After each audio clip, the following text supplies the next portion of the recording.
My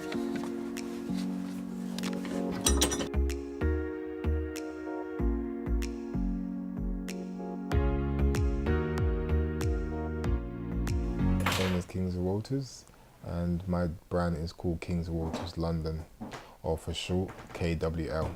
I started it off by being a leather and accessory luggage company, and now I'm moving into doing canvas bags, with the end goal being to then move into like making clothes. So I'm kind of doing it the reverse way. My name is Adam Law. I'm the workshop manager at George Cleverley's. George Cleverley is a bespoke shoemaker, so we've got a long history of making shoes, and they're regarded as some of the best shoes in the world.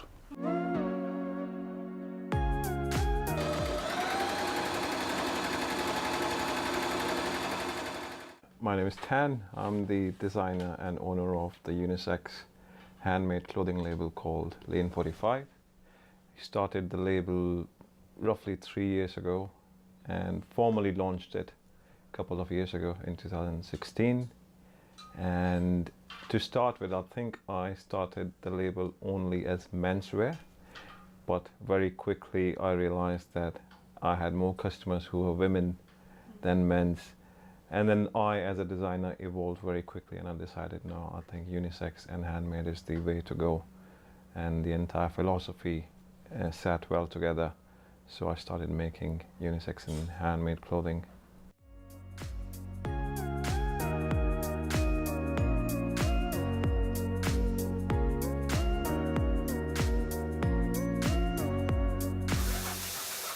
Our company is Prosperous Designs. We make and design handmade jewellery. My name is Chloe Bailey. I'm the head of retail for here, so I'm in charge of all the retail sites that we have. We have 2 shops in Brighton, and then we have our 1 shop in Camden, Islington, and we're just about to open our first concession in Ely's in Wimbledon. Handmade for me is just more than something made with hand. When something is made with hand, you attach a story, a person who's making it for you, the entire philosophy of the brand, rather than just saying that we made something merely with hands. And you get a personal connection with the maker. And at the same time, on a personal note, when I wake up in the morning, I usually look at my hands. That's the first thing I do. I'll probably rub it on my face. And I think in our day-to-day life, we forget how important part hands play in our life. And I always give the example of Italians. They talk more with their hands, and they were the first one to go for handmade clothing, and they're still the leaders of handmade, tailored or bespoke clothing. And I kind of fell in love with doing stuff with my hand, and if it's most of the time, if it's made the right way by hand with leather stuff, the durability is much longer, it's much stronger, and it just have more meaning to me personally.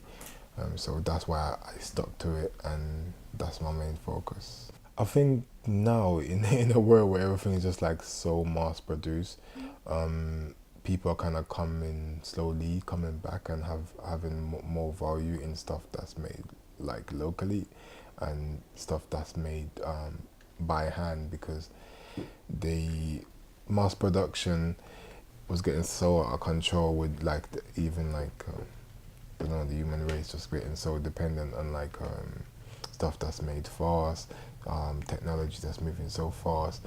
I think people kind of slowly finding back the importance in actually making stuff, because if we don't make anything anymore by our hand, it would just like lose touch of things, I guess. I think people are always interested in how things are made, and I think that definitely comes back to the process of UK handmade. I think there's so many processes that are manufactured on a mass scale nowadays, and I think people kind of really enjoy seeing the person behind the product and sort of seeing them in action. It just proves to people that it's kind of a unique individual piece. Every piece is handmade, it's made specifically for you, and it's personalized for you. So it's kind of a really unique process, and I think people are really intrigued to see that, just to see kind of where the brand is and how they kind of get from a start of a process process to kind of a finished piece at the end of it. I'm Natasha Radcliffe-Thomas, and I'm the course leader for fashion marketing in the Fashion Business School at the London College of Fashion. I think handmade and artisan skills have had various periods where they've kind of been under threat, and we've lost a lot of hand skills. So say around the middle of the 20th century, we lost a lot of those kind of hand skills and techniques. But I think at the moment it's a kind of nostalgia, and people are wanting to connect with garments, with products, with making in a way that they don't find in their everyday work. I think in the last 5 or 6 years there has been a sort of a revelation, and 90s and the early 2000s were the years where handmade wasn't considered to be having much of a life in time to come. But the last 5 or 6 years there has been an upheaval again.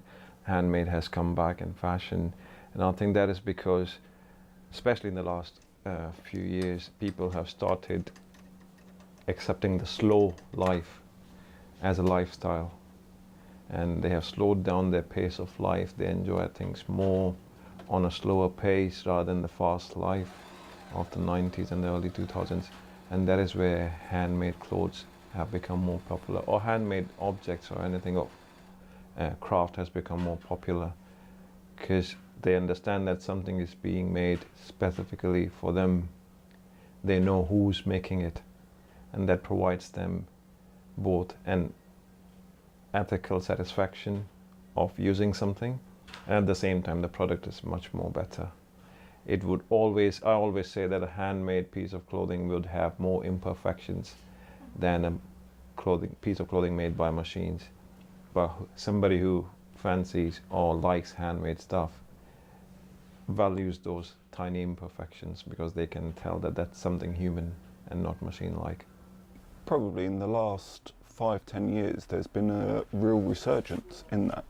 So people are generally shifting towards probably having better quality clothing and maybe apparel, and that's in their lifestyle as well, that they would rather have fewer things but are better made.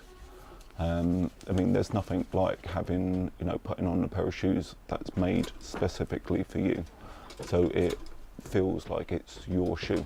And you can have the same with a suit, with shirts, gloves, lots of other things. And I think social media's had a big role in that, in kind of highlighting stories, good and bad, about how things are produced. And we've had a period of enormous growth with, mass manufacture, fast fashion, for example. And a lot of people are kind of a bit tired of that.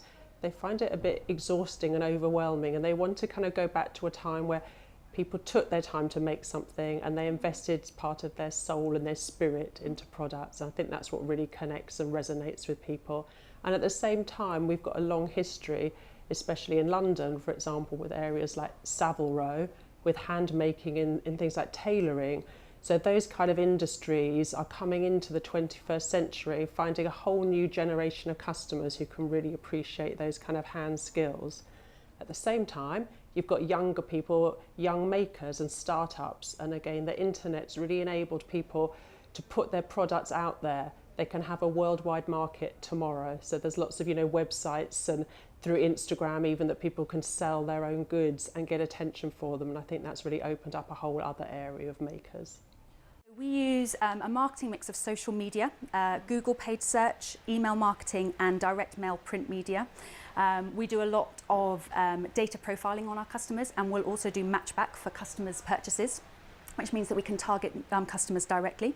But to be honest, the most important thing for us is customer feedback and people kind of talking about the brands. So kind of having an amazing experience in store and then talking about that to their friends and family and passing on sort of what we do as a business. That's one of the most important marketing things for us. I guess like social media and stuff like that made it a bit easier in some sense, because if I follow someone that's into like the craft scene or into stuff that's made well, then they probably have different people following them, so I kind of navigate my way and reaching out to the market in that way. Yeah, there's always going to be challenges that I've faced is basically when stuff is made by hand. In my sense, it takes me a much longer time than doing it by machine.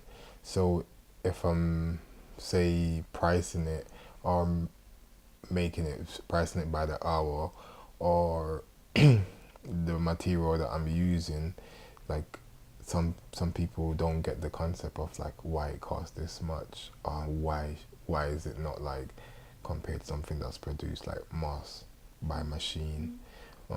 So in some sense, just the pricing and just the people that don't understand it, they will probably say, oh, it's too expensive.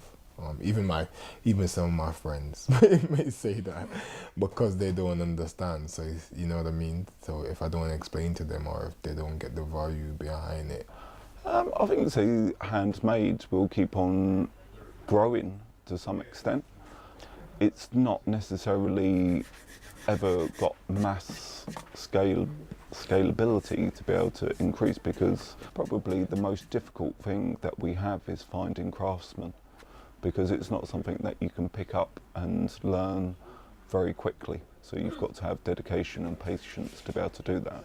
It's not something that you can just do straight away. Money would always be a factor. Handmade, being a handmade label, you cannot compete with people who are making clothes in huge factories, because they play by huge numbers and the prices are low. So predominantly, most of the number of shoppers you see have a certain budget in mind, and I think it comes down to money, sadly, as to who they shop for. And that is why the handmade industry will not be dominating over the mainstream fashion brands or the high street, because of that simple reason. And I don't think the handmade industry wants to dominate. But also there are people who are arguing that the whole kind of, fourth industrial revolution, the way that things are made now, the way that things are produced, can't actually continue. So it will be nice to see some of that hand skills. Trends come and go, and it'll be interesting to see how long this maintains, whether it expands, what kind of impact it has, and whether, for example, things like with robotics and AI coming in, to what extent that hand skill can be mimicked by a robot and then mass produced.